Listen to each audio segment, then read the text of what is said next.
Pois bem, temos aí 2 blocos agora mais breves para encaminhar o fecho do programa. Enquanto é possível você mandar seu recado, como já fizeram o Gustavo do Lajado, o Jones Mendes, o Chus lá de Alvorada, o Arli Ribeiro, Mário Damin, Mariana Moura, ou Márcio Damin, perdão, o Rodrigues, que sustenta, o Cristiano Rodrigues, que sustenta a pena de morte. Delegado, o senhor acha que a pena de morte reduziria o seu trabalho? Acho que não. Não resolve nada. Não, senão nos Estados americanos que adotam a pena de morte não haveria criminosos. Eu acho que não haveria criminalidade. A criminalidade reduziria muito. Eu acho que não funciona. Eu tenho que concordar com os telespectadores, na maior parte deles que falaram que tudo passa por educação. A polícia... Então a sua visão não é de mera repressão? Não. A polícia e os organismos da segurança pública como um todo são, na realidade, o desaguadouro das mazelas da sociedade. Quando tudo mais falhou, quando o indivíduo não tem emprego, quando não teve educação, quando a cidadania lhe virou as costas, quando não tem mais alternativas, ou até quando lhe são negadas as oportunidades, ele passa por um caminho, escolhe um caminho de desvio. Então isso vai parar na mão da segurança pública. E a segurança pública não pode se esquivar de fornecer segurança. E apesar do que tem acontecido aí nos últimos anos, da segurança não ter o devido preparo que eu digo em equipamentos. Isso foi inteligência policial. Hoje tem que se trabalhar muito com inteligência policial, porque, pasmem os senhores, infelizmente, nós temos hoje um efetivo equivalente a de 1980. Se eu te perguntar, tu antes de entrar no Ministério Público, me disseste que ingressasse no Ministério Público em 81, não foi? Isso. Já trabalhavas na RBS antes? Sim, eu trabalho na RBS. A primeira vez que eu trabalhei aqui nesta casa foi no dia 2 de junho de 65. Se eu te perguntar quantas unidades, quantos escritórios, quantas sucursais a RBS tinha no Rio Grande do Sul em 1975, quantos funcionários, enfim, a sua estrutura... Não tinha nem a 0 hora ainda, não era da casa ainda. Em 75? Em 75. 65 não era nem nascido. Ah, não? Não. 75. Uhum. Cresceu muito. Muito, e vai continuar crescendo, se Deus quiser. A polícia tem mais ou menos o mesmo efetivo daquela época. Quando eu estava na 8ª série, em 1980, o Rio Grande do Sul tinha 244 municípios. Hoje tem 496. Quantas delegacias se abriram nesse período? Então, infelizmente, nós não tivemos a possibilidade de ter um dia a nossa plenitude de efetivo, de meios. Eu digo que senão nunca vai chegar a isso. Mas quando chegar perto disso, talvez a população vai ter um trabalho de excelente qualidade. E essa realidade do contingente menor do que a necessidade também se aplica à Brigada Militar, né? A Brigada também está defasada. A segurança pública como um todo, nas perícias, na SUSEP, na Brigada, na Polícia. Espero que, com o passar dos anos, isso venha a ser recuperado. E nós vamos, apesar das nossas necessidades, ainda prestar um bom serviço. Raul, o delegado diretor do DEIC é contra a pena de morte. Eu não vou fazer aqui o debate da pena de morte. Nós precisaríamos de mais uma madrugada, pelo menos, para tratar do assunto. Mas eu vi que, ao repercutirmos a mensagem de um telespectador defendendo essa possibilidade, o Raul Cohen aplaudiu. Não. Ah, não? Negativo. Ah, não. A Brasil Sem Grades é literalmente contrário à pena de morte. Ah, então o teu sorriso não foi de aprovação, foi um sorriso de protesto. Protesto. Ah, bom, tudo bem. Desculpe pelo sorriso. Mas que bom protestar sorrindo. Não, poxa, que espírito. mas tem que ser esse espírito. É espírito construtivo, Brito. Tá certo. Bom, pena de morte não.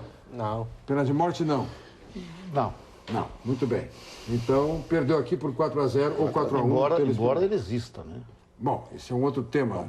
A pena de morte está aí nas esquinas, nas ruas, tudo bem. O cidadão é julgado, condenado, promotor, juiz e mata sem dó nem piedade. Não existe a pena de morte. Pena de morte está existindo para a população. Mas mesmo assim, não há pregação. O Raul não contradiz o que eu já sabia da ONG. Sim, claro. Perfeito. Nós que fundamos essa ONG, junto com o Roderich, não é? Então, nós trilhamos, e nós temos uma diretoria que está muito... Ela é muito coesa. O nosso trabalho é muito de equipe, cada um faz a sua parte. E o nosso presidente, o meu querido amigo Roderich, ele tem sido um parceiro e ele é o homem das grandes ideias. E nós aqui estamos ao lado dele, trabalhando com essa equipe toda, tentando fazer a nossa parte como sociedade civil organizada, Brito. De fato, existe a pena de morte em cada esquina, né, de nosso estado, enfim, porque existem muitas armas.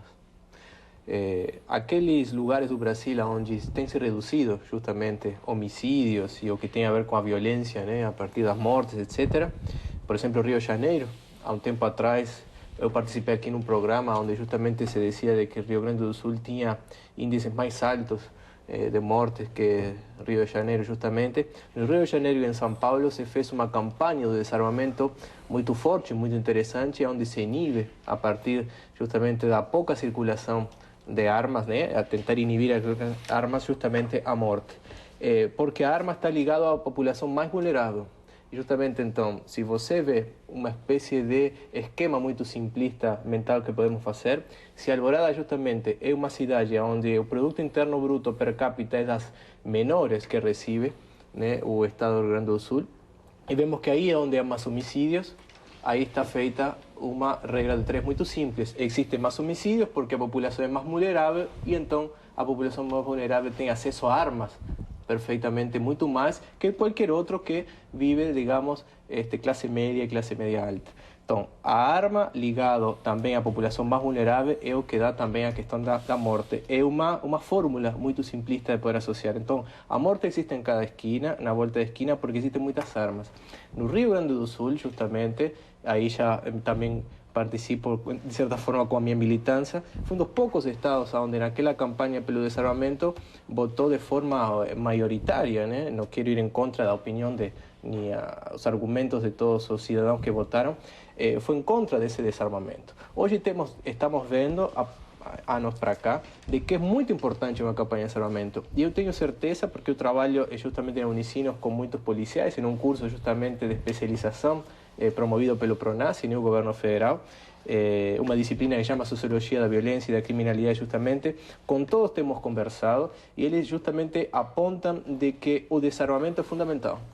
Então eu fico muito contente agora ouvir também ao delegado e também a esses colegas policiais que estão nesse curso, quando justamente vêm na educação, quando vêm no desarmamento, quando vêm, digamos, alternativas, digamos, mais humanitárias para resolver o tema da violência e não simplesmente a repressão, ou seja, a punição, que parece uma forma muito simples, mas é um pouco que eu acho que não vai com muita seriedade a tratar o tema da violência. E muito mais sabem quienes trabalham diretamente com a violência, que são os próprios policiais, que dia a dia vivem, né, nas ruas e que expõem justamente, inclusive, sua própria vida para tentar dar segurança à população.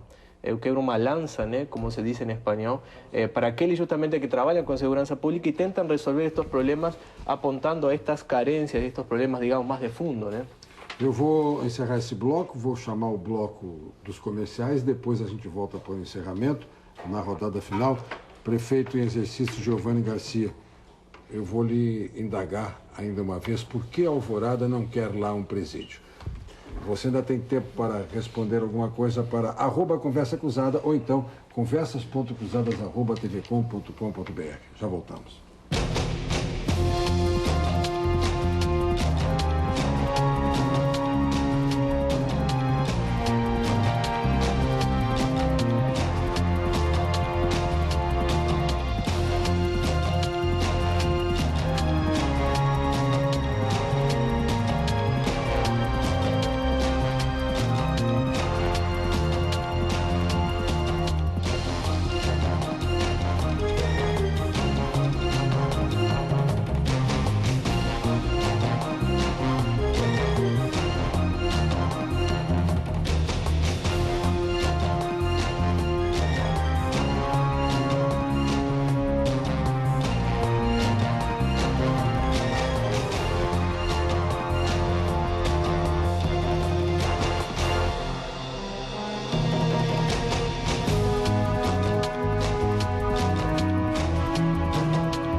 Vem o Lamas, mais a Janaína Silva, o Éder Fraga, Cláudio Oliveira, Maico Kronbauer e o Rodrigo Borges participaram do nosso programa também por e-mail. Ainda você pode mandar o seu Twitter, @conversa-cruzada. Nós temos exatamente 1 minuto para cada convidado nessa despedida. Daqui a pouquinho vem chegando o Pedro Ernesto com a sua entrevista de hoje. E eu gostaria, então, prefeito Giovanni Garcia, que nesse seu minuto final conseguisse dizer se realmente a Alvorada continua não querendo presídio, não há meio na sociedade de Alvorada de aceitar o presídio. Como é que é isso? Na verdade, eles queriam implantar um presídio no Distrito Industrial de Alvorada. Nós estamos procurando industrializar o município para gerar emprego e renda. Seria possível, dentro do nosso Distrito Industrial, construirmos um presídio em Alvorada. Então, por esse motivo, são os principais motivos, que nós, eu como vice-prefeito, o prefeito Brum, a CIAL, a Associação Comercial e Industrial de Alvorada, diversas entidades do município se manifestaram contra, porque nós não temos áreas disponíveis. E, de mais a mais, Raul, havia outros municípios pleiteando o presídio nas suas cidades. E nós pleiteamos indústria. Os empresários que quisessem instalar em Alvorada, nós temos 30% da área do município disponível para implantação de indústrias. E com isso aí, com a implantação de indústrias, o senhor vê que é o caminho adequado de... É adequado, vão gerar emprego, renda para os chefes de família, para sustentarem adequadamente, com dignidade de seus filhos, para dar educação para os seus filhos e combatermos a criminalidade. Raul, sua despedida, Raul. Bom, eu gostaria só de fazer um registro. Nós não podemos confundir controle de natalidade com planejamento familiar. Controle de natalidade é quando é imposto pelo governo, pelas autoridades. E o planejamento familiar é uma escolha voluntária que o cidadão tem.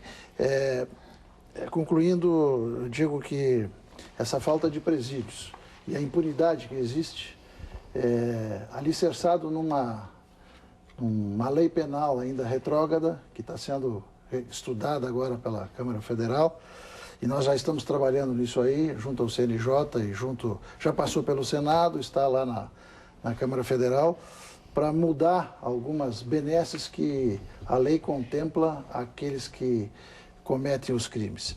E que é um problema de gestão. Se nós tivermos uma boa gestão, e nós estamos ao lado das autoridades constituídas para poder desenvolver isso. Muito obrigado pela oportunidade. Nadeia. Eu concordo, então, com o prefeito em exercício. Eu prefiro indústrias e não presídios. Eu acho que é uma boa decisão, inteligente, e justamente esse é o caminho que tem que ser transitado, e acho que até pode ser um exemplo de que justamente é a partir do trabalho, da educação, de gerar renda, de gerar possibilidades de inserção social, onde estão as soluções para justamente a violência e tirar de vulnerabilidade aquela população que justamente opta, infelizmente, por exemplo, por a droga, que é um tema muito importante que sim tem que ser associado com o tema da criminalidade, a droga e os jovens, e principalmente jovens adolescentes, porque cada vez são de menos idade quienes entram justamente nesse tema da droga e do crack. Trabalhos com juventude são importantes, trabalhos que têm a ver com educação, que têm a ver com trabalho, são fundamentais. O que não quer dizer que também não exista uma nova, digamos, visão, né, com relação ao que tem a ver com a legalidade, etc. Então, um prazer estar aqui de noite, né, e obrigado, então, por estar aqui presente. Ok, bom trabalho na Unicinos, professor. Delegado, encerra o programa para nós, delegado, com uma mensagem de esperança à sociedade gaúcha. Acho que um consenso aqui de que a segurança pública passa por cidadania, desenvolvimento econômico e social, educação, trabalho. Quando esperamos que o novo governo que está entrando possa implementar isso, e apesar disso, ainda não termos isso, a Polícia Civil vai trabalhar para combater a criminalidade diuturnamente. No caso mais premente, se o senhor pudesse escolher aquilo que o Estado pudesse desde logo implementar, seria contingente. Profissionais. Profissionais, equipamento, várias coisas. Tá certo. Vamos ao intervalo que nos separa do Pedro Ernesto, e todos vamos assistir com o Pedro Ernesto em entrevista. Depois, à meia-noite, tem o Jornal da Meia-Noite. O Conversas Cruzadas volta amanhã, às 10 da noite, mas não esqueça, tem reprise de manhã cedo, 8h45 da manhã.